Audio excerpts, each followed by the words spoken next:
Hi and welcome back to Infinity Coders channel.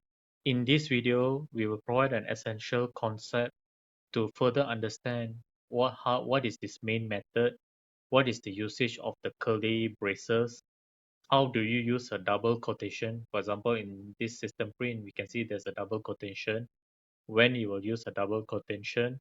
Next, we will look into what is the difference between the system out print in versus normal print. What's the difference? And we also look into how do you put a single line comments and you're also using a multi-line comments. So without further ado, let's get started.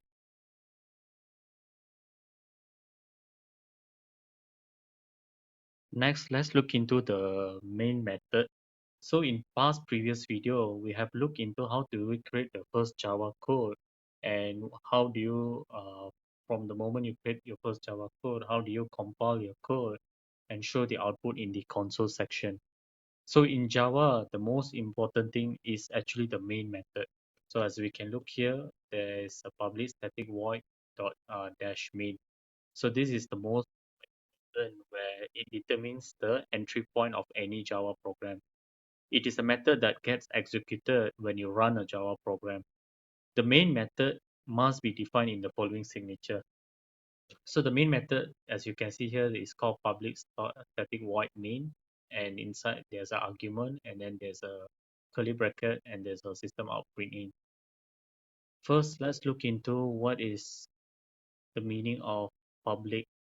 What is this public actually meaning in this main method? So let's assume you have one class. So this one, let's call it as the first class, and this is called as the second class. So basically we have two classes. So let's say if you have a public method created in class 1, what it means is the class 2 can access to class 1 to access to the public method. So it means that the public method will be exposed and it can be even called from second class or any other classes. Let's say if you make the public as private, what it means is you will not be able to access from the second class. So that's what it means to use as a public or private. And there's another one called protected. So we look protected in later on videos. But for now, to execute a main, you will definitely need a public. Moving on, let's look into what's called by static. So for what is mean by static, so now let's look into what static is. So for static is actually static from its own class. So it's not an instance of the class, but else it's actually a method that belong to the class itself. So when you declare as a static, you can access it throughout this class without going through any of because it's a static. You can access in between this class anywhere you like to use the particular void main. Okay, following by let's look into what's called by void. So void is actually the method that does not return any value.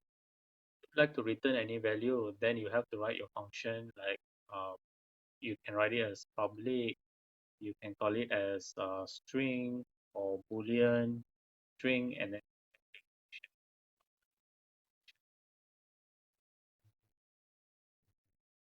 so this here the string here means that this is the return type. So it can be string, can be integer, it can be boolean, it can be all the variables. But if you declare it as void, that means you can't return anything from this particular method. So it's just execution, but there's no return of any sort of value. Next, we look into what's main. So the main method is where, as we explained just now, which is fixed, and this is what recognized by the Java Virtual Museum JVM. So this is how you will have all your code will be executed from the main when you try to compile and execute it through the JVM. Following next, look into what's this particular. You can see there's a bracket, and in the bracket there's an argument. So what do you mean by this particular symbol? So this symbol is called as array. We will look into upcoming videos how do you use the array, but this symbol we call it as an array where you can store multiple you can store it as have an index for every single list. So this is the where you are actually passing in an argument, means you are actually passing in something from as an input that is coming in. You are passing in, and this argument you can be using it throughout your particular function. So with that, we have covered what is called by the main, the definition that is under the main method.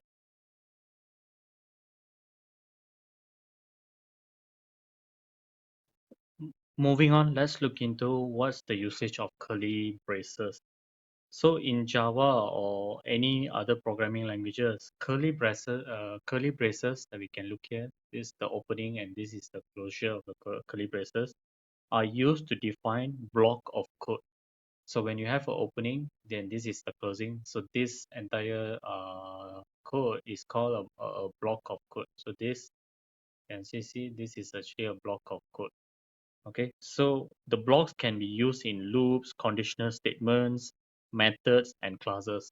For example, let's look into the actual code. So we can see this is a public class app. There is a curly braces that is opening, and there is a curly braces that is closing. So usually, if you do come near it, that's why you have a arrow here that is pointing up. This is the main class. So next we see this is main. So this also have a curly bracket, and this is another code block. So this is the opening and this is the closing. And as we said, for loops, for example, condition like if, you can see there's an opening and closing. And finally, there's also a for loop, which is opening and closing for a conditional statement. So it's actually meant for where they define the scope of variables and determine that code can be executed together under the particular block.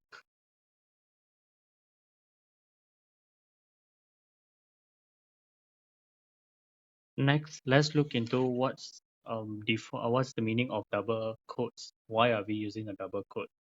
So as we can see in this example here, system out print in, we are printing out a hello world, but the hello world is the definition. So what is the double quotes meaning? Double quotes are used to define string literals in Java. That means if you have the double quotes, everything inside it will be treated as a string. So string are sequence of character and they are enclosed with a double quotes. So string are widely used to display messages or whenever you are reading a user input and we are storing a text to a data. These are all that is defined as strings. So let's say do not want to hardcode the string that I like to pass it as a string. So there's another way for us to declare. We could declare the variable called string message equals to. So we could define the same message as hello world and the semicolon, and we can define the message in this system printing. So this is another way of it's still having the same output. Let's say if I compile this, we could take a look that yeah, it does print out the string as a hello world. So but it's still enclosed with double quotes, and I'm passing the message into the system printing as a string. So you print out everything that is inside the double quotation.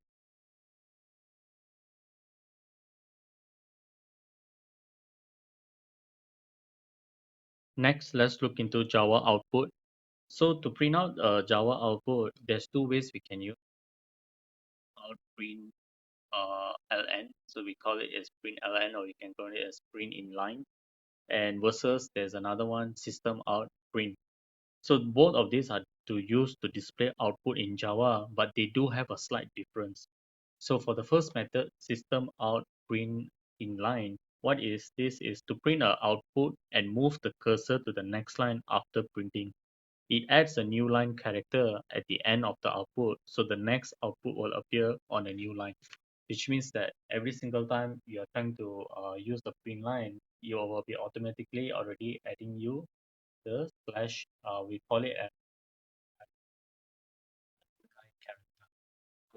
Go for the next, you will go for the next space. So for example, you will be using the slash n, which is a new line character. So next one, what is the system out print does? This method is used to print out output without moving the cursor. Line. So which means it does not add a new line character. So the next output will appear on the same line. So let's say if I run this, as I said, this one will add a new line character. So you can see it will print out hello as the first line, the world as the second line. Whereas for the system out print, the hello and the world is printed on the exactly on the same line. So there's don't have a new line characters.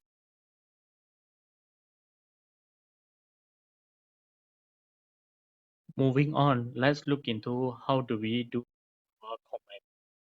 So in most of the programming languages, we could see there will be a single line command as we can see here. So the single line command or multi-line command, it is used to explain what is actually the code is doing. For example, this is the code is actually printing a hello Java. So you can write out a very simple description saying that output and hello Java.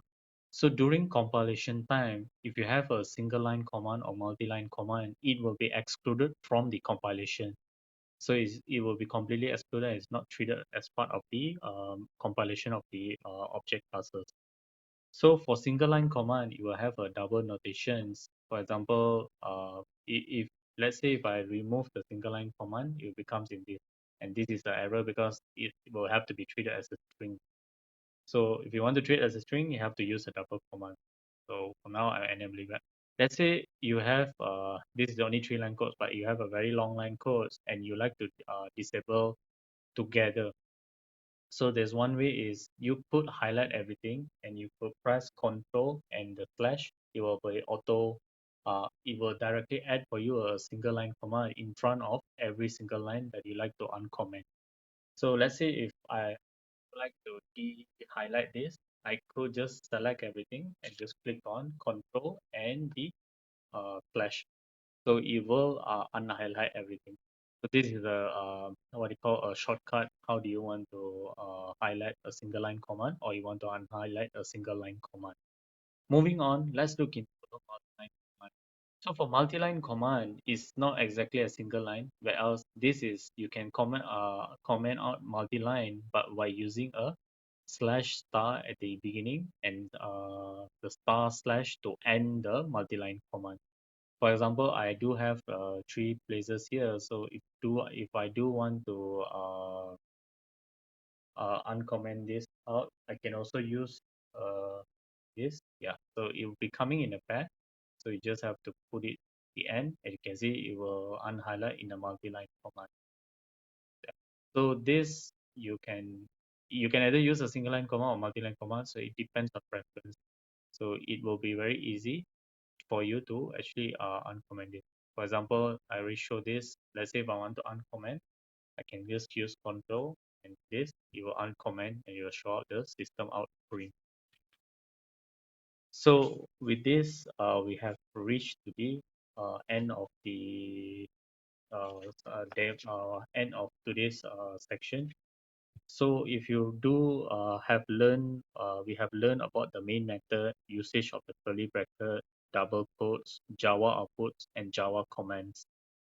So if you do find this video helpful, please consider subscribing to our channel for more programming tutorials. We have shown multiple ways of setting up different IDEs. So if you're interested, please take a look at different programming tutorial videos, which will be helpful for Java programming. So with that, happy coding and see you in the next video.